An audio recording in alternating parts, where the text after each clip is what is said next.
लालच बुरी बला है। ब्राह्मण और सांप की कहानी। एक बार की बात है, किसी नगर में हरिदत्त नाम का ब्राह्मण रहता था। उसके पास खेत थे, लेकिन उनमें ज़्यादा पैदावार नहीं होती थी। एक दिन हरिदत्त अपने खेत में एक पेड़ के नीचे सोया हुआ था। जैसे ही हरिदत्त की आँख खुली, उसने देखा कि एक सांप अपना फन फैलाए बैठा हुआ है।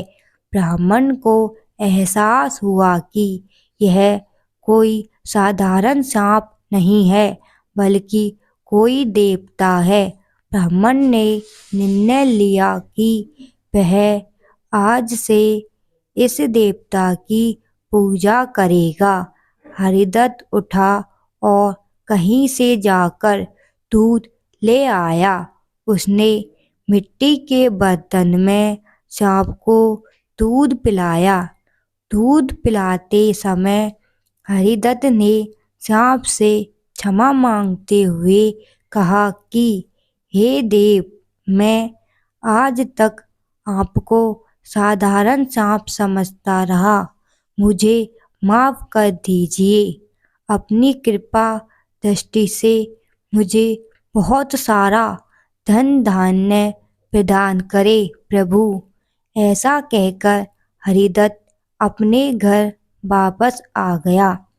अगले दिन जब वह अपने खेत पहुंचा, तो उसने देखा कि जिस बर्तन में उसने कल सांप को दूध पिलाया था, उसमें एक सोने का सिक्का पड़ा हुआ है। हरिदत्त ने वो सिक्का उठा लिया। अब हरिदत्त रोज सांप की पूजा करने लगा और सांप रोज उसे एक सोने का सिक्का देने लगा। कुछ दिन बाद हरिदत्त को दूर किसी देश जाना पड़ा, तो उसने अपने बेटे से कहा कि तुम खेत में जाकर सांप देवता को दूध पिला आना। अपने पिता की आज्ञा से हरिदत्त का बेटा खेत में गया और सांप के बर्तन में दूध रख आया। अगली सुबह जब वह सांप को दूध पिलाने गया, तो उसने देखा कि वहाँ सोने का सिक्का रखा हुआ है। हरिदत्त के बेटे ने वो सिक्का सोने का उठा लिया और मन ही मन सोचने लगा कि जरूर इस सांप के बिल में सोने का भंडार है। उसने सांप के बिल को खोदने का फैसला लिया, लेकिन उसे सांप का बहुत डर था। हरिदत्त के बेटे ने योजना बनाई कि जैसे ही सांप दूध पीने आएगा, तो वह उसके सिर पर लाठी से वार करेगा, जिससे सांप मर जाएगा।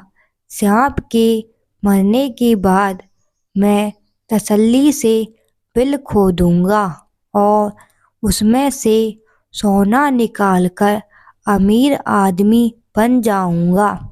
लड़के ने अगले दिन ऐसा ही किया, लेकिन जैसे ही उसने सांप के सिर पर लाठी मारी, तो वो मरा नहीं, बल्कि गुस्से से भर उठा।